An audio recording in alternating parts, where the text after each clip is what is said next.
On dirait qu'il y a Kinshasa, capitale, il y a République démocratique du Congo, capitale, il y a Afrique, parce que RDC a patronné continent, a patronné Union africaine avec Félix Tshisekedi, son président. Voilà, tout ça fier. Il y a présenté le magazine Canal Presse à Mokonalelo, la lingala courant, où ils allaient une des langues nationales, les Olobamana Kinshasa, puis la République démocratique du Congo, une langue d'ailleurs très facile pour la bande, parce que d'ailleurs un Malien nous a écrit pour dire qu'il a du mal à comprendre. Je crois que c'est une très belle langue qu'on peut comprendre facilement, parce que d'ailleurs tout simplifié en gros, moi français, moi lingala nakati, et voilà, je crois que ça vous permettra de suivre correctement Canal Presse sur Canal Kin Télévision. Toute l'équipe patronnée par Mike Kamwaka, Bapesi Binombote, Pe Bazawana pour nous proposer Bino.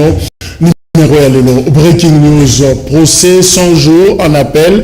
Il y a Vital Kamere, Jamal et les autres. Pénissi Angonanou, parce que Moko, il y a Bafundami à saisir cour de cassation, justement, à Moni, procédure en gros, moi, clarté, alors à Sengi, cour de cassation, Bakate la Bango, sur le Bango, pour renvoyer la cour d'appel Moussoussou, voilà, et l'autre, tout ça, posé là, alors, en attendant, le droit va saisir cour de cassation, Salina nous va temporiser, procédure, Pénou Mouké, c'est la réponse, Cour de cassation a copé ça pour un dossier. Il y a Vital Kamere, nouveau Premier ministre Boyebié déjà, Jean-Michel Sama Lukonde Kienge, 44 ans d'âge, directeur général, il y a Gécamine, ancien ministre, il y a sport, jeunesse, sport et loisirs, en Ambo-Kanabiso, après quelques mois, finalement, je crois 9 mois, a démissionné qui pour rejoindre G7, Moïse Katumbi et les autres finalement, à Yakilisu pour rejoindre le président Félix Tshisekedi, alors candidat en 2018 pour abattre campagne pour Naye, et voilà comment configuration est allée à Yakikoza nommé na Gécamine, et maintenant Yende a succédé na Ilunkamba Sylvestre, ancien Premier ministre Oyo Aoutaki, co-démissionnaire. Justement, pour un dossier Premier ministre, te font les parenthèses pour interpeller directeur des cabinets à président de la République, l'Ikambouya fuite, il y a information, la présidence, ça pose sérieusement problème. Je crois que information, il y a nomination, il y a Lukonde comme Premier ministre et Banaki Nango déjà journée Mobimba, il y a lobby photo naïe circulé dans les réseaux sociaux, mais nani oya cette information là d'autant plus que Kassongo Yamba porte-parole à chef de l'État a école pratiquement l'après-midi. Donc là ça pose problème même quand on a nommé le directeur des cabinets, toujours à la chaîne, Tony Yebelagi déjà 24 heures avant que tel sera le directeur des cabinets. Ça, il y a vraiment un problème. C'est vrai que accès à l'information est allé, mais fait du makalaba couloir, si peut-être avec les journalistes, on peut comprendre, mais si tout le monde n'a cité à ça d'information, c'est que suspense c'est athée, donc moi Madoussou et Zali, alors RDC Rwanda a signé plan d'action contre la menace sécuritaire commune entre les deux pays. Chef de la sécurité à président de la République, conseiller Naye, François Beyazaki, qu'on a signé justement plan d'action. Là, nous espérons que les deux parties seront de très bonne foi pour exécuter plan d'action. Invité Nabiso exclusif Lélo et Zali. Toussaint Alonga Azali, juriste, avocat, président, il y a parti le formateur, les transformateurs, Azan Abisso Awelongom, Toussaint Alonga Azapé, coordonnateur, il y a courant de réformateurs, mais ACP Nito présenté comme combattant. Juriste, président des partis, oui, mais tout le monde nous pembeni, tout présenté comme combattant, de Toussaint Beauté.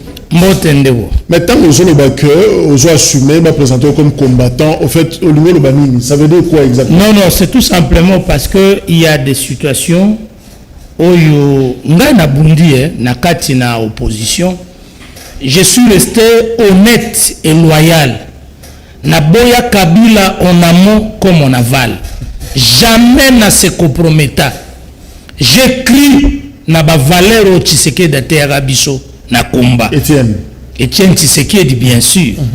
J'écris que Batoyo Babundi pour changement contre Namboka, il faut république et honorer Bango. J'écris à ces valeurs. je crois que ba valeur wana yango nde ko senga que génération ekoya tango makambo ezo tambola na mboka te bayeba ke tango bazotia vie na bango na risque république il faut honorer bango. Okay. Si la république est honorée bango te c'est que combat Obiso Bundaki et Zanatina discuté. Mais là, je te rappelle, aujourd'hui, tout ça, le 16 février, au Yébi, que ça représente, dans le calendrier national, tous ces chrétiens, au Bakoyaki, à l'époque, il y a conférence nationale souveraine, un mot par rapport à Nabango. C'est toujours, et ce moment-là, il y a considéré que les Congolais, déjà dans l'époque où, au plus fort temps, il y a dictature, Bato Bandimaka, na affaire d'âge, jeune, bimananzela ba défier régime oyo bandaki ko maintenir bato na kati na boumbo. Ces Congolais là bazaki banyamate et les Congolais d'aujourd'hui bazaki plus important que ba Congolais wana, mais ils ont tout simplement na tango na bango ba cernaki valeur que république ndeza plus important que les kanyoso. République ndeza likolo na ba valeur nyonso ni na ba intérêt individuel. Ils ont été fauchés na coup de balle parce que balinga yé mboka oyo démocratie et quota.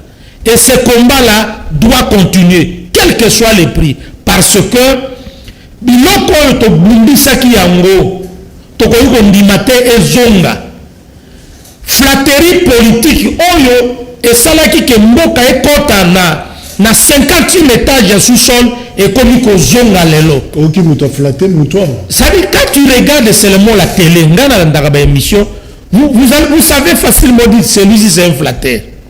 Ah bon? Ils sont dans tous les bords. Actuellement, bakonzi ebele baza trouver mingi na ba flatteur.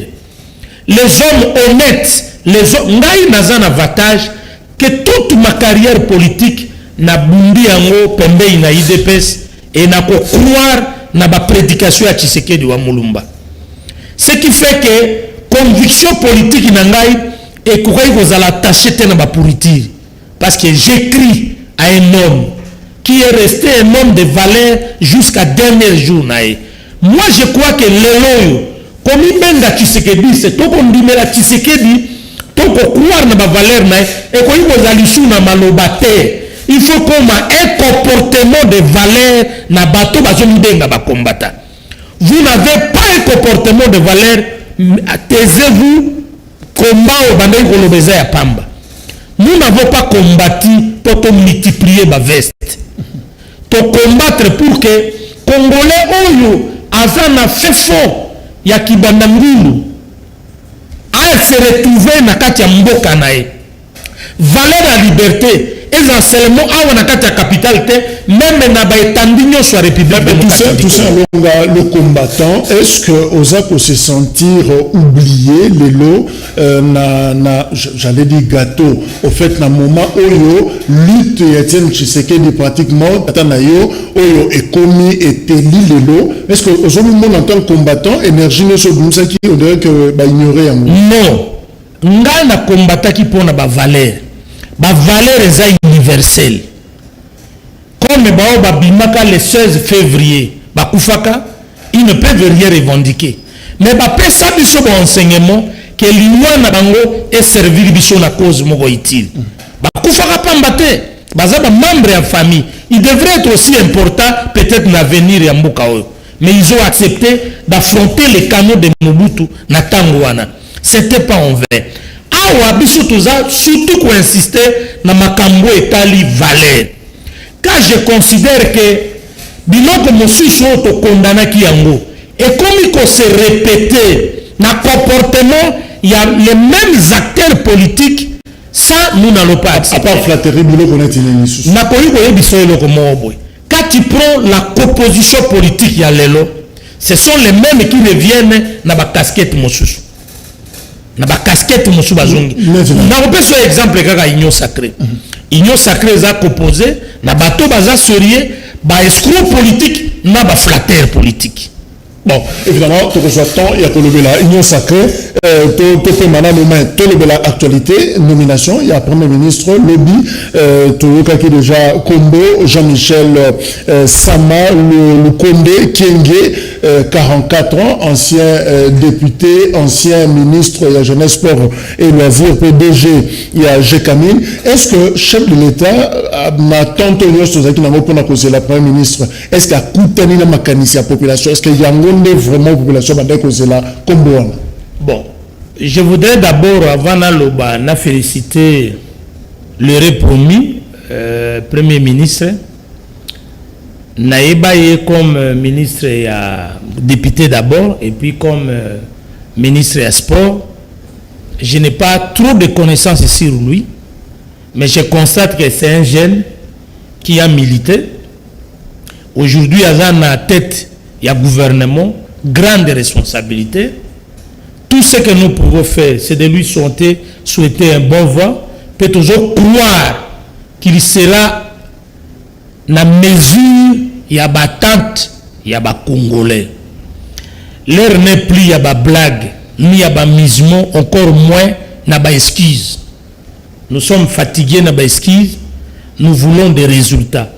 Je crois que la nomination a conclure un contrat, obligation à des résultats dans la population, puisque dans le stade de les Congolais belé, ils croient sur la politique na bisoté.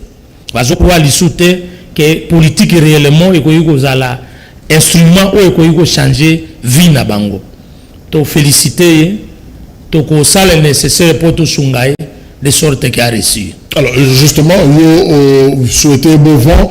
Le but que Moïse Katumbi a salaki ndenge moko Modeste Bahati azaki pratiquement comme on a cité dans ma poste wana il pas félicité Dieu Mindonga la l'UDPS a fait de même. Patrick Mouyaya, jeune député, IEP a félicité le nouveau Premier ministre. Mais alors tout ça en longa, Premier ministre Sama Komiwana ba critère des akini ne peut que finalement ba tomber panaye to utina yinu kamba plus de 70 ans to kitina 44 ans d'âge. Un jeune, finalement, qui pratiquement ensemble, au fait, critère des Akini ne peut pas dénicher Sama. Bon, il faut dire que l'évolution à Mokili à Lelo, la plupart des premiers ministres sont à 40 ans, 45 ans, 50 ans.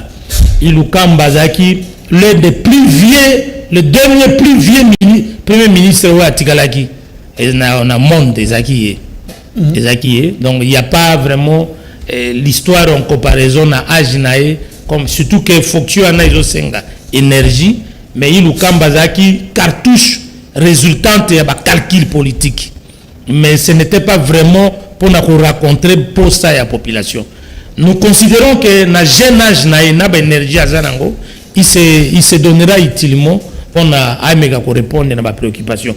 Quant au calcul, tout ça là, c'est difficile. Les éléments qui entrent dans les lignes de compte pour désigner le Premier ministre, d'ailleurs, il y a un pouvoir discrétionnaire. Le pouvoir discrétionnaire, surtout quand on a les locaux là, secret à Nzambé. Oui, mais ce qui est important, c'est qu'on a nommé un jeune. C'est aussi notre façon de renouveler la classe politique. Je crois que c'est pour la première fois depuis l'histoire en Bokanabiso. Non, nous en avons connu à l'époque de Lumumba, mais depuis plus de 30 ans, retrouver dans la génération Nabiso un tout jeune Premier ministre, Eza Baliboso. Félicitations au président Félix Tshisekedi. Nous pensons que dans cet esprit-là, à côté de la vocation, il y a qu'on renouveler aussi la politique. Sama Lukonde, ils ont dit pouvoir discussionnaire, il y a le président Félix Tshisekedi. Est-ce que Pascal Zaporoshe est président? Est-ce que Pascal Zaporoshe est Moïse Katumbi, est-ce que ça cartouche à Motomoro Batindeli? Mais il faut dire que nous sommes en politique. Tous ces calculs-là peuvent être aussi pris dans la ligne de compte pour la désignation nae. Mais je ne pense pas que c'est ce qui est important vraiment. Ce qui est important, c'est qu'on a nommé un homme. Il est jeune, c'est aussi un intellectuel.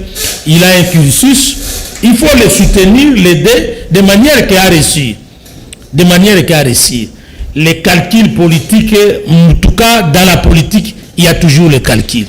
Mais justement. Il y a un Monique Nayawa, comme combattant. Parce que nous pensons que certains calculs qui vont dans le sens, il y a qu'on considérer surtout grand Équateur, les actes très négligés. On en parlera. Mais contour ou en environnement, tout le monde pressentait que Moïse Katumbi a comme place Wana. Est-ce que Moïse Katumbi a dit non au chef de l'État? Pourquoi il y a non Wana? Ou qu'est-ce qui s'est passé finalement pour que Zalaïete, la modeste Bahatité, et peut-être pas Jean-Pierre Bemba ou... Je ne voudrais pas vraiment le collègue ça une minute dans la télévision opiner parce que quelqu'un a dit non. Ça relève la volonté souveraine à Montouana. Donc je ne peux pas entrer dans ni appréciation positive comme négative sur les noms de quelqu'un. Non, je pensais que c'est un hôtel. Réfléchissons sur ce qui est constructif, sur ce qui est beaucoup plus éducatif, sur ce qui est beaucoup plus objectif dans l'intérêt il y a bateau Barolanda Bisso qui est d'analyser sur les noms de quelqu'un. Alors, priorité, il y a un nouveau Premier ministre, sécurité, il y a développement intégral, il y a peuple congolais. Est-ce que vous pensez qu'en dehors de ça, il y a une priorité sur l'agenda? Moi, je pense que la question liée à la sécurité, le développement, est la priorité des priorités. Mais tous les gouvernements qui se succèdent, la présentation du programme gouvernemental, on a parlé, tous ces thèmes-là entrent dans les lignes de compte. Priorité, sécurité, l'Est et l'Est. Ça fait plus de 20 ans. La question de l'Est, il y a insécurité à l'Est et l'Ouamaka. J'ai entendu même cahier de charges dans la formation politique pour la priorité à l'Est. J'ai entendu dans la discussion dans ma campagne sacrée. Donc, l'Est, c'est une question fondamentale où c'est que le gouvernement responsable a Zouango pendant en charge. Parce que bateau wana bazaba congolais, bana posa na kimia, bana posa ba évoluer dans l'activité na bango. Plus il y a la guerre, plus il y a la menace de l'insécurité partout, est goza na kimia te, incidence na même mboka na biso, accession en orbite et à développement est comme difficile. Et vous savez que la plupart des gouvernements faiblesse na bango lorsqu'ils ne prennent pas au sérieux la question de l'Est. C'est ça le début de l'échec. Mais il faut dire que la question de l'Est, c'est aussi une question complexe parce que l'implication est à la fois nationale, régionale, sous-régionale et même internationale. Et ça, c'est vraiment unité des Congolais autour de la question à l'Est. Mais aussi que les Congolais, oyo bazaba ressortissant à l'Est, bazala, n'a cessé l'hypocrisie. Parce que, oui, c'est-à-dire que question à l'Est, au-delà d'être une souffrance de nos propres frères, mais aussi un avantage pour nos bateaux. Beaucoup de gens se sont enrichis dans Makamboa Est. Exactement. Vous savez qu'il y a des gens qui font la politique qui n'ont pas de cœur. Ils n'ont ni foi, ni compassion, ni pitié, ni piété. Zawana pour l'argent ou alors rien. Alors, à travers le gouvernement à Mokili. Mais nous pensons que le nouveau Premier ministre, en concours avec le président de la République, l'armée et aussi l'ensemble de notre peuple, tout soit problème et c'est le quoi question est intéressé la famille d'Abisso pour que finalement qui n'y ait pas. Alors, est-ce que vous avez dit que Mboka Oyo, c'est aux zongi moi 10 ans, 20 ans, 30 ans en arrière, Congo est Mboka Kosaka na ngote? Parce que l'aspect militaire, l'aspect sécuritaire, ils ont vraiment pris au sérieux. On ne prenait pas n'importe qui, ça est charge par exemple, il y a gestion à Makambo à sécurité. Ce sont des gens véritablement formés, sérieux. Aujourd'hui, vous avez des honneurs de l'État, généraux mineurs, mais qui ont des bateaux, qui ont des avions. Comment le croire, star commerçant. Si on t'a même un général à Tchoko, à la Tichenette, je me demande à quel moment repenser la question de réflexion militaire et même sécuritaire. Pour ça, un mongo est remplacé Moussala, les goûts de bien faire et ça les shooter. Alors voilà pourquoi, voilà. Tant que je reviens toujours dans Kaja Deva, l'essence et à combat, il y a Tshisekedi.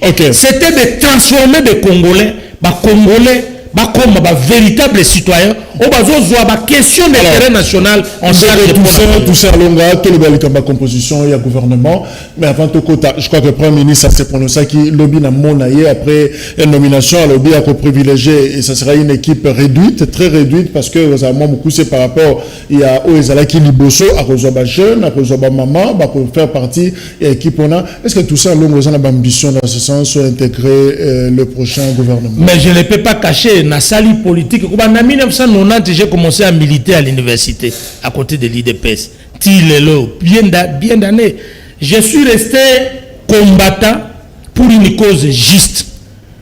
Je vais vous donner que j'ai eu un parcours extraordinaire au Parlement. J'ai été vraiment proposé et nominé par plusieurs médias parmi les meilleurs députés. Il y a législative, il y a 2018. J'ai été parmi les meilleurs. Les annales parlementaires n'a comment une question soulevée n'a qu'à signer question transversale. Na soulevé et comment le quoi référence dans l'Assemblée nationale pour dire que techniquement, moralement, physiquement, spirituellement, je suis disposé à assumer des fonctions et à servir la République. Alors, ceux qui nous ont disposé à servir la République dans la prochaine équipe gouvernementale, nous rejoindre qui peuvent être ministres finalement? Toza Congolais et Belé. Au baza mayele, baza apte, et baza sérieux. Il appartient à bateau baza na charge, il y a qu'à dénicher les meilleurs éléments de la République pour composer l'équipe et le gouvernement. De ce point de vue, vraiment on a insisté nous pensons que le gouvernement Oyokoya va prétexte que vous allez sauter. Gouvernement Oyokoya va faire l'effort va prendre les meilleurs hommes. Au baza valable, peu réprochable, sérieux, va mettre un peu de côté tous les aventuriers politiques. Ce n'est pas parce que vous avez 20 députés. La plupart na bateau ba outil FCC ba na union sacrée. 3/4 sont des aventuriers politiques. Nalobi bien 3/4 sont des aventuriers politiques et des flatteurs politiques. Je n'ai pas autre mot à choisir na malobananga pour na bango. Et ils méritent ce que je dis. Nous les avons vus à l'œuvre, là où ils ont conduit le pays. Mais tout ça en longa, aux Christ, je l'espère, aux croyants, je sais quand même que Moutabungu n'a pas. Non, mais peut-être que les lots, je suis véritablement chrétien, pas croyant mais chrétien. Mais il faut voyer baboyer. Même dans la vie église, la conversion ou les changements ou le domaine de la foi est toujours mis à l'épreuve. C'est avec le temps qu'on peut arriver à conclure tel s'est converti. Ce n'est pas comme ça au bout de 2-3 mais dans aucun moment tu vas te moussousou a aussi na FCC un mois comme Tshisekedi c'est na magini na comme Tshisekedi. Tous ces gens-là ont travaillé dans le mal et ils étaient conscients qu'ils étaient en train de travailler dans le mal. Est-ce que ça a touché à l'ongate de bazoté à président de la République à ça la union sacrée moko exclusive union sacrée à Bengana Batu? Non. Nous disons ceci. Qu'on ça la union sacrée à Bengana Batote, mais qu'on ça la union sacrée au motonyon so azali, mais motonyon so a se soumettre à la discipline. C'est-à-dire que ce qu'on a dit Moïbi, tika Moïbi. Ce qu'on a dit Motalokuta, tika Lokuta. Ce qu'on a dit flatter, qu'on flatta comme président. Il y a un Nicolas Lega, il y a un discours, ce qu'on a ministre et politicien. Ce qu'on a dit na TV, il faut banda, sous l'impulsion. N'abilo qu'on a penda, na mona ngotinate. Est-ce que ce qu'on lobby sous l'impulsion, ndeko ça la grosse malamu. Voilà des escrocs. Bon, au moins nous connaissons les usages, les coutumes na politique na biso. Toyebi facilement qu'on découvrir quoi ça flatté. Na outi ko landa moko wa. Mais il était diamétralement opposé en antagonisme avec l'IDPS. Mais ce qu'on moni lelo azoyemba jale lo koyi ko ndimate. Ce genre de personnes il faut qu'on mette toujours bango en réserve. Il faut que bato bauti FCC bakoti union sacrée bazwa temps auto observer bango si réellement ba bongo limité ma ou pas. Mais justement mabe ya union sacrée bazo reprocher bino ezanini c'est vrai osenga bato ba bongo na lelo bato ba changer batika moyibi batika escroquerie batika flatterie mais na mécanisme nini d'autant plus que union sacrée toujours batté ezanini mais non mais union sacrée za makanis bongo ezanini dans tout ce qu'il y a comme conviction, dans tout ce qu'il y a comme philosophie, au départ, les amakanis. L'union sacrée, c'est que le président Lobi, Boya, Batonion, Sobo, Kouran, a valeur, tout travailler ensemble pour Congo qui a liboso. Les amakanis. Arrêtons seulement valeur en Wazaki, nommé, ok, pour travailler malam, tiki moibi, tiki le kuta. Est-ce que ça problème? Donc, FCC ou Katisi, nommé Bango na gouvernement. Non, je n'ai pas dit ça. Tu observer Bango, pas na kasi ya gouvernement. Oui, batowana, ceux qui bamususu bakoti na gouvernement, ils vont mususu batomboka. Parce que objectif nango est gouvernement. Rare de personnes baza prêt bakolobake, ngai na 20 députés na ngai, otika nga libanda baza muke. Est-ce que tant que vous avez salé la mabé, vous avez une capacité de faire la mabé? Vous avez une capacité, mais tu pona. Vie, Bible le bique natri bosono liwa, nabo moi pona. Libre choix ya moto, libre arbitre. Ezande lo konzamba tinda moto. Opona. Biso to pona ki to za ananzala, mais to défendre ba malamu. Na leka na plateau na bino atamu ke ngoko te kokumisa moto. Je crois que s'il y a un des leaders na tanga kombo na mingi za ka Tshisekedi. C'est l'homme qui nous a délié la langue. C'est nous a amené à une conviction politique ferme.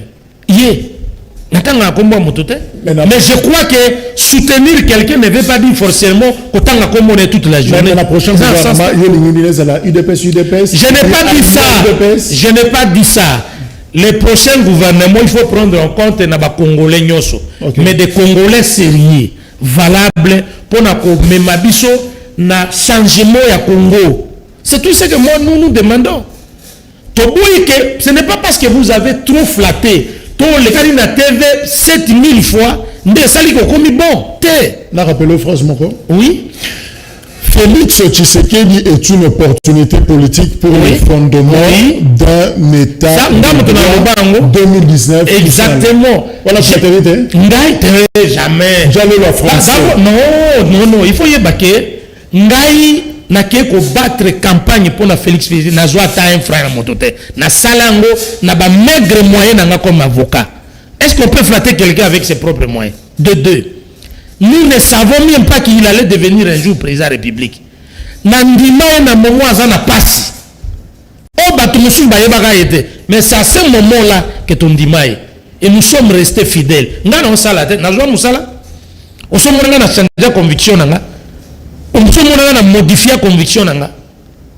Je suis resté constant. Je demeure constant. Mais combien de opportunité? Opportunité parce que changement est le bateau.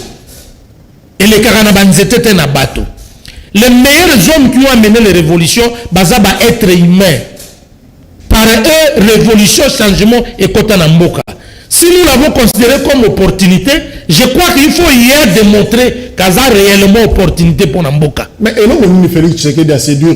Est-ce que ça parce qu'il y a moi Etienne Tshisekedi, c'est la tourma idole depuis l'université, ou parce que à Salé Lokomoko en 2019 au Tindio au lâché. Non, na global par rapport à 2019, par rapport na combat au Salanaï. Par rapport na combat au Salanaï. Arrivé là comme combattant. On ne peut que lui souhaiter le bonheur qui a réussi à matérialiser du Tumba au Salango parce que lui a comme l'opportunité, ma condition qui n'a qu'à combat à matérialiser en pour Congo. Est-ce que il est sur la voie? Nous pensons qu'il faut continuer à soutenir, à soutenir pour que à demeurer na ba conviction pour que Congo ait changé. Mais finalement, sur le bilan, 2 ans déjà, et c'est l'équipe Félix Tshisekedi Moka lobby que ça n'a pas marché, na FCC cash au Sénégal d'ailleurs, Est-ce que vous pensez que Félix Tshisekedi peut se rattraper dans 3 ans? C'est possible. Voilà pourquoi toujours le baquet, la nouvelle équipe au Barotia. na nouveau. Il faut ezala choix moko sans complaisance. O monoko mboka o mwana tata mwasi moko ezala te. Ezala ke na yebi yote mais oza ko incarner ba valeur na tio. Objectif eza Congo ekenda liboso. Bamboka oyo bato ba transcendant ba dépassa ba pesanteur ya tribalisme ba dépassa ba pesanteur ya ba sentiment na bamboko wana makambo. Tu sais, au-delà de tout, je crois à un combattant na sepelaka na mingi parce que c'est un homme de conviction. Je parle ici de Jean-Marc Kaboun, président AIDP. À un moment bato ebele ba comprendre oyebi ngai na apprendre ko apprécier ye quand il a fait une émission à Top Congo na makambo elekana jusqu'à ba Versailles. En réalité le grand en réalité le grand vainqueur na combat nezaki Jean-Marc Kaboun malgré balongo la kai. Il a dit des choses qui sont vérifiables tilelo. Alors baka solo. Na lobi donc il a dit politiquement il avait gagné. Même s'il avait perdu son fauteuil. J'ai appris à l'apprécier à juste valeur. C'est quand même un pion important, surtout dans l'IDPS. Mais ils ont apprécié Kaboun, mais Bazolo Kaboun, c'est parmi les extrémistes. J'ai appris à apprécier Kaboun dans la dimension de ya combat qui sont justes. Je ne dis pas que l'homme est parfait. Mais moi, j'ai appris à apprécier Kaboun dans la dimension de ya combat qui méritait Batolo Bango. Parce que mérité Batolo Bango parce que ton yebi.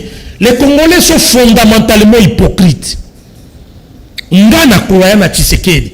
Ata ba génération batoboni babima na mbongo, babengi bato na Afrique du Sud na boujate. Oya ya salibwe na boujate. Soki nazaki tribaliste, parti na lingana côté za MLC. Mais jamais. Bemba n'a pas été mon choix, mais c'est un frère à moi. Lorsqu'il faut battre campagne pour na 2 millions, je le fais. Mais choix na ngana Tshisekedi. Voilà un homme de quoi. Tolini batalolengo wana.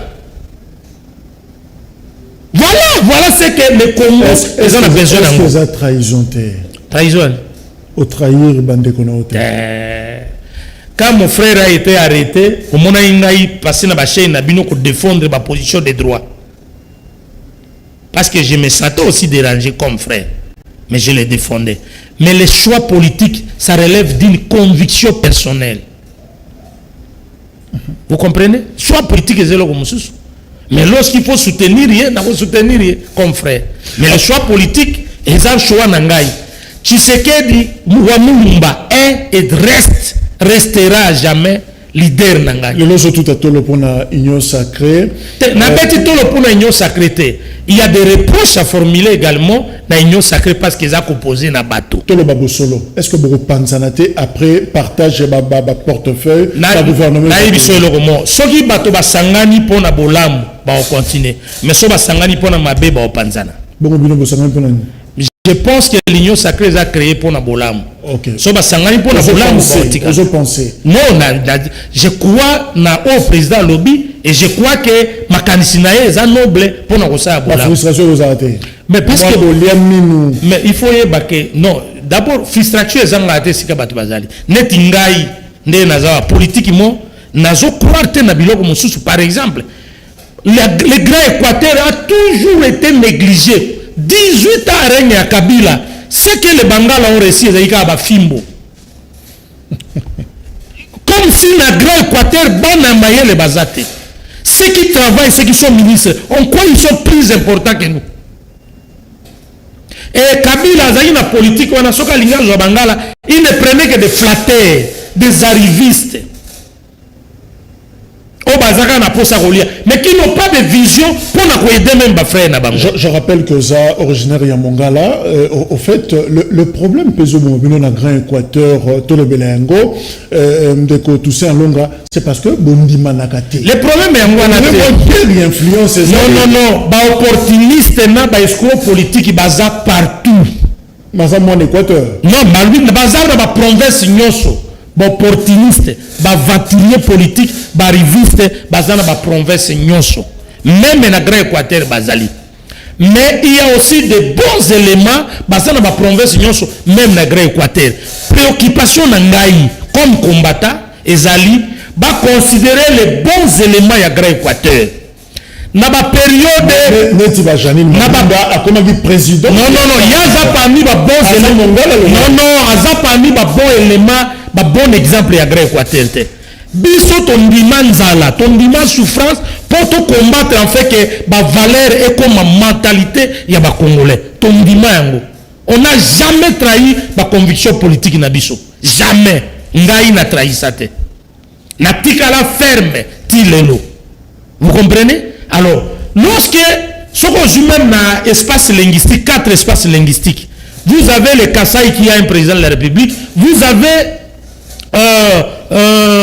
les espaces à Bakongo, vous avez Mboso Kodia na Parlement, vous avez espace soyéphone, vous avez l'actuel Premier ministre. J'espère que dans le Sénat, vous avez Mongala. Si c'est quelqu'un d'autre. Alors, quelle est la place de Grand Équateur dans l'architecture institutionnelle à l'élo? Place na biso zawa. Donc nous avons un rôle supplétif. C'est-à-dire que ceux qui m'ont ont complété. Croyez-vous que les autres compatriotes na espace linguistique musu bazan na ba capacité ko le kabiso? Ya mwana yo kitagi na terrain na Mongala na Mboka na yo na Lisala justement pour oteke la Félix Tshisekedi. Non, na kenda d'abord na rappeler que Félix a comme Lisala te. Mais na tia bateau na compte ya IDPS na Lisala ba battre campagne pour ba photo ne comme belé kuna ba. Non, na banda yango na période ya nzala. Na oyebi so vérité. Président na pouvoir pendant 2 ans. Nga longa na bénéficié ata na infra na moto azana gouvernement na poche nanga. Jamais. Est-ce que c'est là pour attendre pour le mon côté? Personne alors. On a bien ça frappé sanga. Ton asenga jamais. Nous autres sonité pour la ligne. On me la bande. Non, Congo il y a Tshisekedi pendant que Olobi est remonté ça. Non, na lobby boy. Ngai naza fruit ya conviction. Na Équateur sans jouer comité. Yango na yei pour dénoncer biloko musuzu. Est-ce que yango nde ko sala ke to banda ko beta maboko même si chez moi va prendre vision côté. Jamais. Je continuerai à dire la vérité. Prenez en compte les gars Équateur. C'est-à-dire que dans le gouvernement, les 10 fils qui sont meilleurs, baza intelligents, dans le gouvernement. Arrêtons avec des flatteurs. Aux tribalistes. D'abord, na une vérité moko. Natanga na université, ce qu'on moni ba étudier bazo tambola dans tous les sens bazaki bangala. Ce qu'on moni bato bazana mo ba groupe bolo ba monoko mboka o kokoyi ko indexer bango. Mais biso ndenga na yebwe, la plupart de mes amis sont des Kasaïs et des Katangais et les gens de l'Est. Bangala ba rare mon entourage nanga. Ce sont mes amis na ko fabriquer paninga mo soutena ajo. Tribalisme n'est pas un mongala, je ne crois pas. Nous avons pour la bande de lutte, nous avons pour la Congo central, nous avons pour la Landangaï. Nous avons considéré que sous Kabila, nous avons victime. 2 ans, le gouvernement est l'équipe, tu subir aussi quelque chose. Mais tu as pu voter Malamuta? Non. Mais 2006, 2011. Non, Bazaki obligé de 2%. Bazaki obligé de Balinga Félix. Mais Baoul Balinga Félix, ba continue qui n'a pas sinanzala, le quoi abisso. Bon Kabila, va voter avec nous. Mais c'est que Babou s'en a amené pour nous. Babou s'en a amené parce que toujours mon aké, et ça la mauvaise volonté mon robot. Ce n'est pas par hasard. Ce qu'on joue la configuration géographique. L'Équateur après Katanga, même dans les statuts à 2011-2018, Katanga va a 62 députés, Équateur va 60 députés. Naïba qui ont passé dans candidat à deuxième, na poste à deuxième vice-président, on faisait ces calculs là. Et au moment que province le roi Manier, mais la province à Moké, mais bazaki na ba vice-premier ministre, ba ministre belé. Mais grand Équateur dans son ensemble, bazaki relégué dans second plan. Nous pensons que cette injustice là, il faut la corriger. Prenez les meilleurs fils, il y a ma province nyonso, on a gouvernement, prenez aussi en compte les meilleurs fils des gars Équateur. Donc, tu conclus, porte-voix à Félix Tshisekedi dans Grand Équateur, et Longi à Félix Tshisekedi dans Grand Équateur, s'appelle tout ça. Non? Je ne dis pas ça, mais Ngai, sans bongo, sans flatterie, n'a réussi pour kotisa et si on y a komakite. Na village n'a pas beaucoup tout. Il y a komakunate, mais Ngai l'obéli et batou n'a pas beaucoup tout. Oh, mais il y a président de la République. Oh, na lobby, bon, on liminga olinga etende. Et puis Ngai na sala ngote que pour flatter pendant 2 ans. Pendant 2 ans, président en a fonction. Aujourd'hui, aucun n'a même se plaindre. Est-ce qu'on reçoit pas maintenant bakulu tout na union sur parce que non bakulu tout na ngao baza ba flatter, hein? O baza ba escroc politique. Je crois que tant il y a escroquerie politique na Grand Équateur et Sili. Bon gagner na escroquerie na bino na o boko gagner mais potika maintenant makambo malamu isalema pour na bande kona. Le grand challenge na yo pour na Grand Équateur aux zones où salanine au faire basculer province et kende. Parce que même si on a ça qui est basculé en haut, nandimaka te ke na ko ke na lisala ba yambanga ne ba yambanga parce que ba yoka ngai ba landaka. Moi je suis resté cause la Tshisekedi et bandi le lote sans maya komela sans eloko kolia je l'ai été. J'ai crié en des valeurs. Alors parti politique, les transformateurs, santé dans les parti et salemi. Parce que nous en fonction, on sait comment le leader n'a pas la fonction. Non. C'est d'ailleurs un bon exemple. J'ai créé un parti politique après n'avoir pas été retenu comme député, après n'avoir pas été pris en compte comme fonctionnaire ou poste politique. C'est pendant cette période-là. N'a créé parti politique. Je vous rappelle que dans des sociétés aseptisées, la profession d'avocat est une profession noble. C'est ce que je sais faire mieux. Donc parti, la charge j'ai des gens dans parti qui travaillent, qui reviennent également à prendre en charge Makambo à parti. Implantation à parti, par exemple, Nagra Kasai. Nga kumakunate? En dehors Équateur, vous avez payé. Bien sûr, na ba Congo Nazali, na Bandundu Nazali, na Katanga Nazali. En moins d'une année, Batumosuba Yokanga. Na France, par exemple, c'est lui qui a implanté le parti des transformateurs en France. Après Siakanga, Monangate, na Colorado, aux États-Unis, c'est lui qui a implanté le parti. Qui est allé, il a comparé même devant les juges pour avoir un document et permettre à jouer un appartement qui a un côté à parti. À mon angate, à la nangaka. C'est-à-dire que ceux qui ont un moto ya ba valeur, yeba que na ba province nyonso so ba croire na discours ba soutenir yo. Merci. Bonjour. Totuni Boyoto qui est Premier ministre en question, Aza Congolais, Aza Kabiliste Monenesque, Aza ya solo pour situation autoboyi et Kotisa Moboulou Malou Selo depuis Paris. Merci. Premier ministre Aza Congolais, originaire il y a Katanga, voilà, je crois que Azawaki ministre et puis finalement sous Kabila a démissionné et a rejoindre l'opposition, voilà parcours Nae Yangoana. Premier ministre Oyo Abotami na France, Siko Aza Congo France, moi na Didi et Dipumba, il n'y a pas de problème, monsieur Abotami na France, Amani Bagoule Dakoni, ce n'est pas un problème, nous tuons sur le but, on appelle sur le but, mais ce que les parents baza, mais l'essentiel, ils ont nationalité à Zanango. Bonjour, Premier ministre, oui. Bilan na ministère des Sports et Zalaki Ndengeni ministère, il est là depuis France. Voilà. Est-ce qu'un Premier ministre a na attestation de naissance il y a France Amani Bagoulé? Bonjour, ministre Wana Azakabiliste Bonga Kamomo. Bonjour, un vrai Tshisekedi Sénat Congo Azate Feli Baoula TV. Bien que tout ça dans le billet Azat Tshisekedi. Bonjour, et le commune il y a spécial Premier ministre Wana Akosa la Soki budget Mboka et Matite Papa Léo. Bonjour, Premier ministre Alobi Azana ba les qui set lobby bako koma ba milliardaire na masolo Naba Kongomani, Amani Bagoule. Bonjour, mais lui aussi, c'est les calculs politiques puisque Tshisekedi a le plein pouvoir. Comment ne peut pas avoir un Premier ministre de l'UDPS? Feli. Bonjour, est-ce que le Premier ministre abîma la majorité parlementaire? Mawapo Namboka Nabiso, la Constitution, et Zawapi héritier Boubaki. Est-ce que Namitou, il y a des politiciens congolais, la Constitution existe? Kalinga.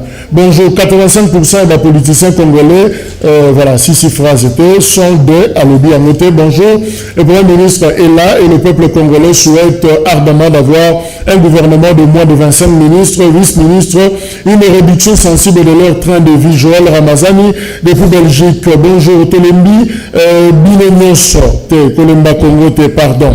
Bonjour, Tozoa, politique local, président tanzanien John Pombe Magufuli.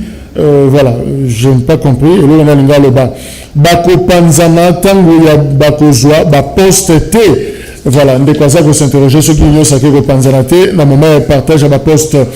Moi, j'aurais souhaité que cette fois, le Premier ministre soit une femme parce que les hommes ont prouvé leurs limites. Mais je souhaite bonne chance au nouveau locataire de la primature, Serge Tamboula, depuis Kingasani Yasuka. Bonjour, c'est JKK. Je ne pense pas que les choses vont s'améliorer parce qu'au Congo, on aime toujours les gens qui ont déjà rien fait à la place qu'il occupe avant. Il faut nommer les personnes qui font déjà mieux et qui vont le faire encore plus pour la population. C'est fraternel, Jérémy Kayembe. Bonjour, mais c'est un kabyliste, où allons-nous vraiment? C'est Pierrette Elindo. Bonjour, nous, peuple congolais, nous félicitons le libérateur du Congo, Félix Breton, pour une surprise fait au rêveur qui pensait autre chose. C'est un bon choix, fait point barre. Bonjour. Je félicite dans ce pays des habits Saint-Paul pour habiller Saint-Pierre. Voilà, c'est la même chose. Honorable Toussaint Alonga, maître combattant, Batoumsou Balobi, il fallait battre moi la moitié, la place, il y a mon mobile comme Premier ministre, ce que débat on a, c'est important. Oui, bon, quelquefois aussi, à un certain moment, il faut dire que généralement, si on se en charge de responsabilité, les dégâts sont moins. Et les femmes ne sont pas souvent conciliables et belées dans la politique locale à Mibali.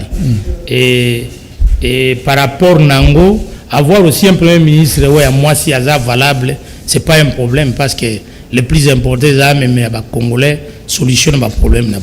Ok. Malgré ce qui est reprise de cours pendant le 22, oui, c'est confirmé. Bonjour, tout le Premier ministre. Amemela biso bilingi ya sika na gouvernement. Bonjour, Mawara Union Sacré au Fati, esprit à géopolitique exact.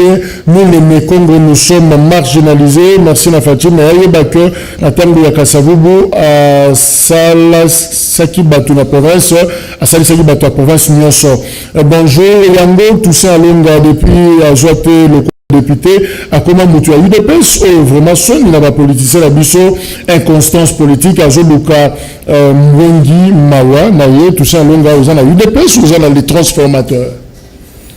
Bon, peut-être à la politique est-ce qu'ils en a na katia législature il y a 2011-2018 ils en a moto à défendre Tshisekedi le Rwanda parce qu'il y a l'andagate de deux.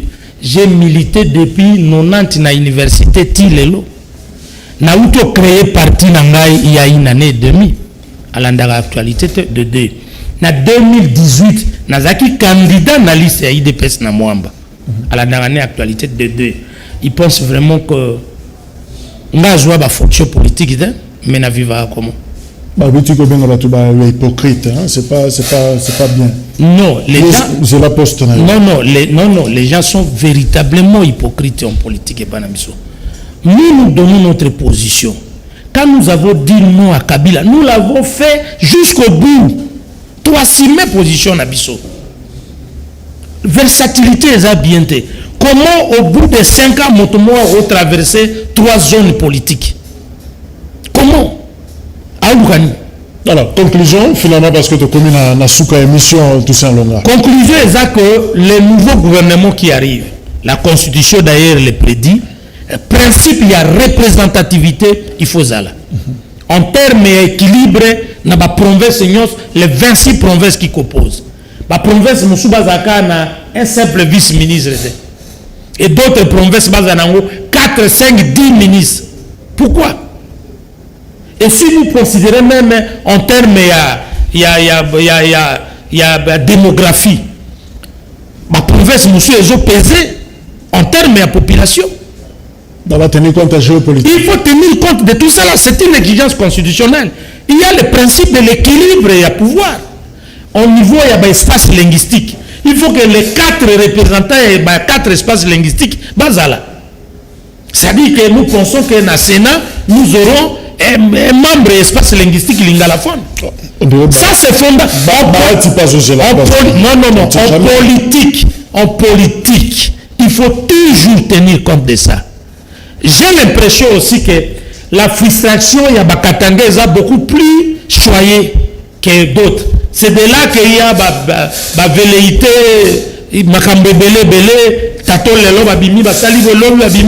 c'est de là que viennent aussi la plupart des promis.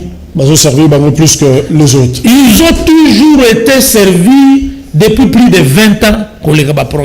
Tout ça, nous merci. C'est moi qui vous Je rappelle que le président il a parti le transformateur à la République démocratique du Congo, aux alliés, coordonnateur et courant des réformateurs, aux alliés combattants. Ici, je me suis présenté comme combattant. Voilà, avocat, ancien député. Merci Mengo Yaki. Voilà, rendez-vous 21h30 pour la rediffusion. Lobby, Tozongeli débat. Merci, au revoir. Merci.